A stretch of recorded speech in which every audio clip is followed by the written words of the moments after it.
buongiorno, sono Milena Zino Colanino, sono componente del direttivo regionale Lombardia AIF, socio AIF da tempo immemore. Ho partecipato con piacere e soddisfazione a questo premio Olivetti. Mi ero prefissa di farlo anche gli scorsi anni, ma non è stato possibile, e quello che posso dire è che è stata per me un'esperienza molto interessante e soddisfacente, sia per la qualità dei progetti presentati a cui ho avuto modo di assistere e vederle nella loro immediatezza, attualità per quanto riguarda il momento che stiamo vivendo e la contemporaneità degli stessi, e poi per la qualità dell'organizzazione e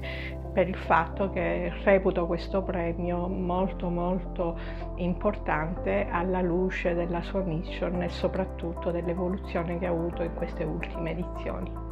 Il sentiero mi fa venire a un percorso che per quanto riguarda AIF mi ha accompagnato negli ultimi 25 anni, anche se a fasi alterne, e poi un sentiero fatto non tanto di obiettive ma di piccole tappe che portano praticamente a un obiettivo che poi è la sorpresa della vita, che magari non è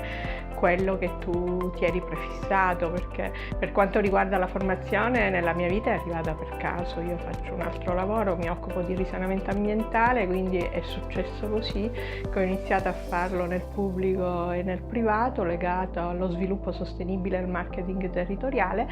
Mi sono talmente appassionata di andare in aula e poi è diventato quasi un secondo lavoro. La consapevolezza è una cosa, io insomma appartengo a una categoria dei meno giovani oramai, e quindi la consapevolezza è una cosa che con piacere poi negli anni arriva la consapevolezza di sé, di quello che hai fatto, che hai costruito, di quello che sei, il significato della vita in genere, una cosa che matura col tempo e che ha bisogno secondo me di tanta riflessione, di tante esperienze per giungere a una consapevolezza non solo della vita ma soprattutto di se stessi.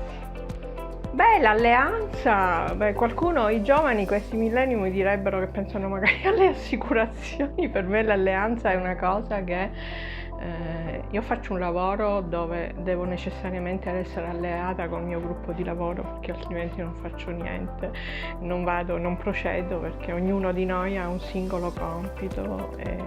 curiamo una clientela che ha un profilo problematico, per cui ognuno ha un compito. Quindi penso che l'alleanza, quello che mi viene in mente è un'alleanza dal punto di vista di una fattiva collaborazione che tenga conto però anche delle individualità, perché ognuno è un universo a parte e quindi è necessariamente basata sul rispetto delle diversità di ogni singolo elemento. Per me l'alleanza è questa, è una collaborazione, un percorso da fare insieme, un procedere non da soli ma col supporto anche di altre persone o di altri eventi o di altre situazioni.